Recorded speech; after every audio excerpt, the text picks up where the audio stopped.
This is Detroit's Morning Answer with John Anthony on FM 92.7 and AM 1400. The Answer.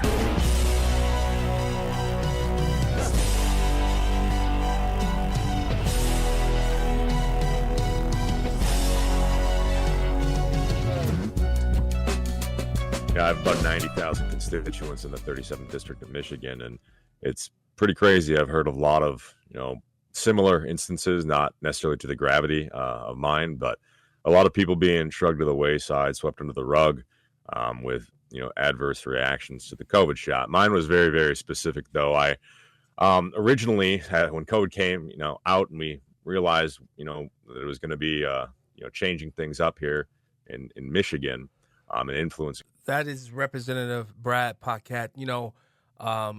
I wanted to play that because, and we're going to deal with this and then move right along because there's more pressing issues at stake. But I wanted to play that to show that he had stake in the game and that he understands what he's talking about because he's lived through it. Because I really do believe there are a lot of rising concern across Michigan about whether families are being told the full story when it comes to childhood vaccination and these decisions that federal agencies are making behind closed doors. There's a recently revealed internal FDA memo claiming that at least 10 children may have died after receiving the COVID shot. That has shaken the trust even further, folks. Parents are asking questions they were once told not to ask. They want honesty. They want accountability. They want leaders who will stand up for the right to protect their own children. Representative Brad Paquette has been one of those voices. He has never hesitated to challenge federal overreach, government secrecy, or medical mandates that bypass parents. He experienced these complications himself after receiving the vaccine. I got to find out if he did go to Israel. As you know, I just got back. And he has introduced legislation to protect Michigan minors from irreversible gender transition procedures and has been vocal about the need to affirm truth, not ideology, in vulnerable kids. I was watching a post that he put on X. I think the kid's name was Johnny. It was fascinating. Go to his Brad Paquette X account and listen to that full interview. I wish I could play the whole thing here, but we can't. So today we're talking with a leader who brings clarity to complex issues, honesty to emotional ones, and conviction to debates where too many sit silent. And that is State Representative Brad Paquette. He serves Michigan's House District number 37. Representative, welcome back to Detroit's Morning Answer. John, great to be back with you. Really grateful that you're having me on this morning. I really appreciate it. You've lived through a vaccine injury. You stepped into one of the most controversial cultural debates in America, and you've taken legislative action where others stay silent. Representative, what keeps you grounded, and what responsibility do you believe conservative leaders have right now for the future of Michigan's children? Yeah, so after watching the there on this issue, they had a sign on their podium saying empowering parents and protecting communities. I'm all about that, and I'm all about specifically protecting the community of vaccine injured because they contend and they say it's rare. Completely, and that's a community that's been growing, especially after the mRNA shots came out in 2021. Yeah. Did you ever make it to Israel? No, they actually I got the shot for no reason. They ended up having a whole bunch of issues, I guess security issues during that time, and so they canceled the trip. Well, I just got back, and Representative, if you could make that trip, the connection. I said yesterday that my reading of the scriptures, I read it in black and white for many years. Now, as I'm reading it, all I see is full of colors because now I say to myself, I was there. I was in that location. So you got to go if you haven't gone. It's a beautiful place. Oh, man, I love it. You're giving me the goosebumps right now. Yeah, that's something that's on my list. But, God willing, when in his time, that's what it comes down to for me. So. Amen. Representative, now this internal FDA memo suggesting that at least 10 children may have died after receiving the COVID vaccine. It's really stunning. What was your personal reaction when you saw this information? I was just so happy that people are able to finally acknowledge the hardships and the tragedy that this has happened for some people. And, they contended at least 10 children have died directly from the COVID shot. And we know this. We saw kids collapsing playing sports. I was in the cardiac unit, and the nurses were telling me so many younger people are in the cardiac unit today, among all these other ailments that people have had, too, where they've been swept under the rug. So seeing that at the CDC, it's kind of interesting contrast, too, because we saw a couple of years ago when there were different people at the head, people that would be getting jobs with Big Pharma, right? They'd go straight from the FDA commission or whatever to a cushy job at Big Pharma. Now they put some true scientists there, scientists that were condemned completely, Their reputations almost destroyed during COVID. Now they're at the helm, and people are just switching their tune. Well, the CDC is quackery now, they're saying. And so seeing that is pretty strange, to be honest. I actually interviewed Robert Malone, the founder of the mRNA, and he said it's junk. He said he wouldn't give it to anybody that he loves, ever. I mean, that's telling, He also made a really good point, too, on the ACIP there. He made a good point where, and when you talk about the testing of these shots and these vaccines, that, especially with the babies and the expansion of the childhood vaccine schedule, that these things aren't tested when they're all given together in any capacity. And most of them are tested not against true placebo, but prior versions of vaccine. You can't get true science around this. And I don't know if you're familiar with that Henry Ford inconvenient study that came out that they say is bunk. But, we need to truly do some science here. And we need to test unvaccinated people against vaccinated people and see who's healthy. Right. Now, the memo indicates that the FDA is also considering significant changes to the vaccine approval process. There are some people who say, well, this will protect children. Well, and there are others that say, well, this may delay essential vaccines. From a conservative perspective, what reforms do you support? I'm completely supportive of transparent science. The scientific method, the cycle of inquiry, you observe, you hypothesize, you test.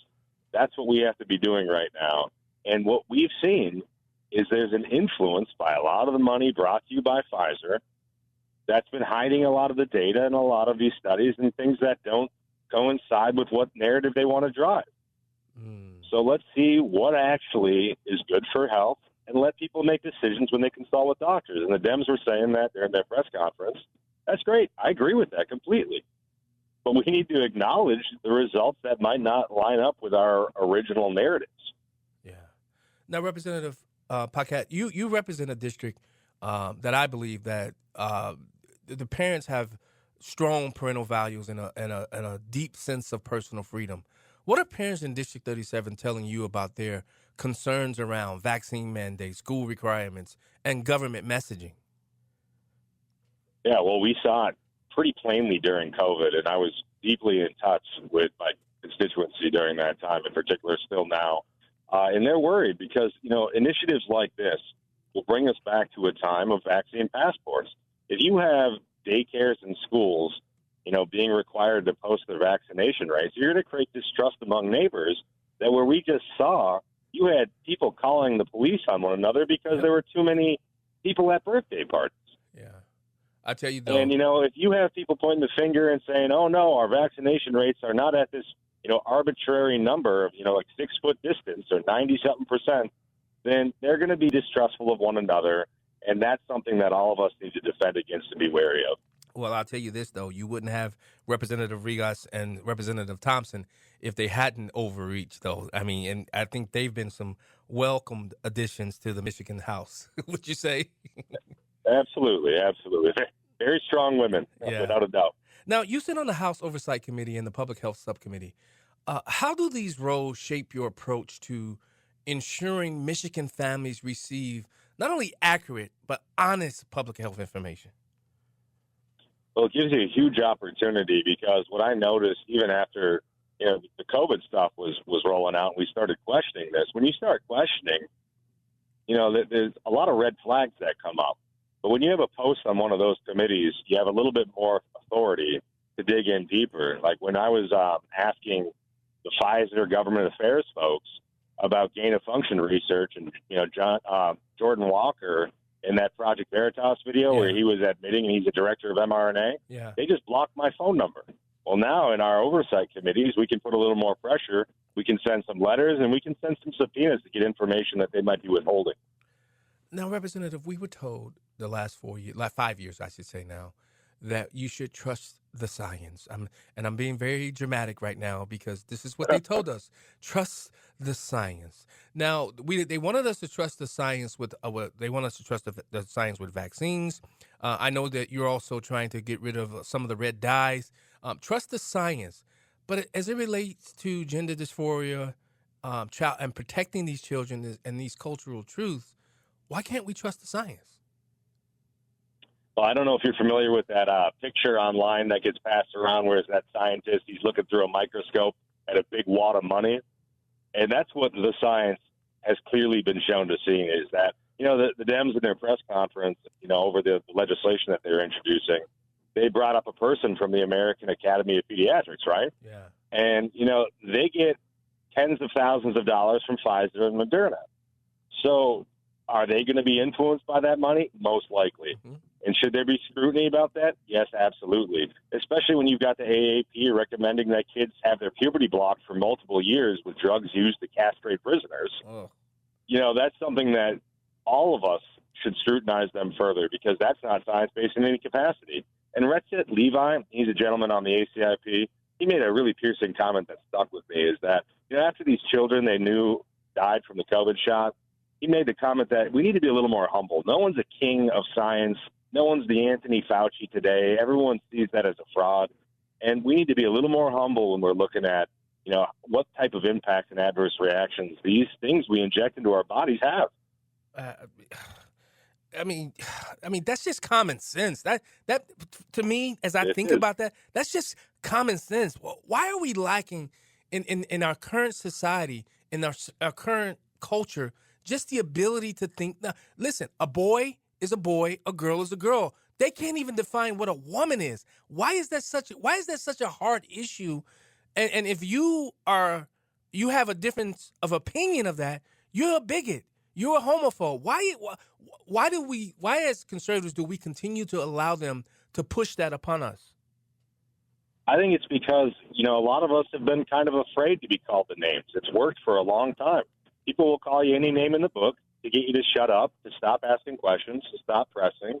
And, when you look at how much money these hospitals do make, it's a big thing. You mentioned Johnny Skinner's story in the interview. Yeah. We tracked the numbers there on the years of, gender procedures and drugs that were pumped into them to achieve something that's unachievable, to change sex, right? Yeah. And we tracked it upward in $1 million in his case alone. Wow. Now you've introduced, you've introduced legislation to protect minors from these hormone treatments and transition surgeries. What was the moment? I'm curious. What was the moment when you said, this is no longer optional? Michigan must act. State Representative Brad Paquette must act now. It was when I talked to the first detransitioner that I'd ever met, Prisha Mosley. She's a good friend. And she just told me the harrowing story that she went through. These kids get diagnosed with endocrine disorders that they do not have. They have physically healthy bodies. And they're given endocrine disorders and these ailments that are very unique that they can't even get care for now. One of those bills in that package in particular is a bill to get these kids care because they go to doctors. They don't know what to do. Yeah. Like Prisha, she's a mother now, and she gets milk trapped in her double mastectomy scars. Oh. She can't breastfeed, right? And doctors, it's really hard to treat that because how do you deal with this? Yeah. And so that bill is deemed a hate bill. Wow. So, talking with these individuals and learning, we're compelled to act. When we see something that's wrong, we see injustice anywhere, right? That's a threat to justice everywhere. And we need to build that habit in every capacity when we see people being harmed because we have a conscience, we have a soul. Amen. And it's like you have to help your fellow man and woman, help your neighbor. Wow. Matthew 18:6 is truly you. Whoever calls us one of these little ones and who believe in me to stumble, it would be better for him to have a large millstone hung around his neck and to be drowned in the depths of the sea. I do know because you're protecting these young people, and I see the hate that you get. I want to say thank you. I'm sure the people that are listening to this radio show, I know people who are listening who are probably yelling and screaming at this at their radio or wherever they're listening. But I want to say thank you because protecting the children should be job one. as it relates to state representatives and those who serve in government, protecting of the children and giving parents and making and helping parents understand their rights. Am I off base? You are not off base, and I genuinely appreciate that encouragement, and that's also something that we need to do with one another more often, is encourage each other, and share some goodness, and then fight the good fight. Yes. Especially when a lot of people are timid. We've seen so many people who are admonished and chastised and called all the names in the book, and we need to fellowship with one another to remain strong, and that's super key right now. Yeah. Now I want to talk about food real quick. We got about 3 minutes left. I just got back from Israel, like I said. Now, I'm eating over there, Representative. Now, I get heartburn when I put spice on my food.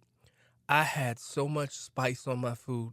The food tasted clean. It tasted pure. There were none of these additives added. Every single thing I ate was fresh.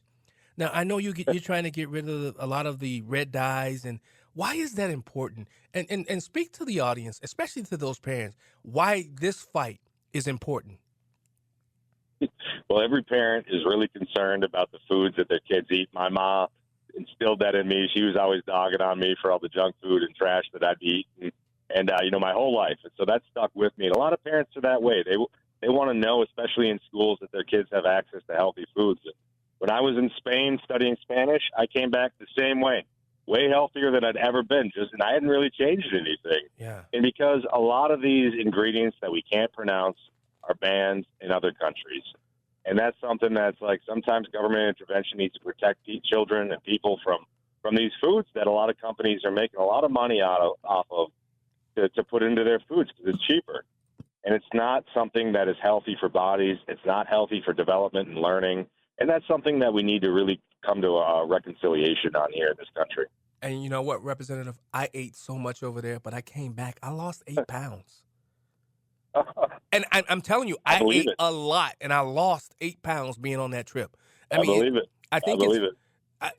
Now, how can parents get involved in in a lot of these things that you're doing as it relates to protecting children? Because I'm sure I've talked to people, I've talked to parents in Michigan who are concerned. I just had a guy on earlier before you who talked about a lot of parents are they're falling for this myth that we're so divided when it comes to these issues. He's saying that no, there's at least 70+% of parents who are united, and that doesn't get put out there enough.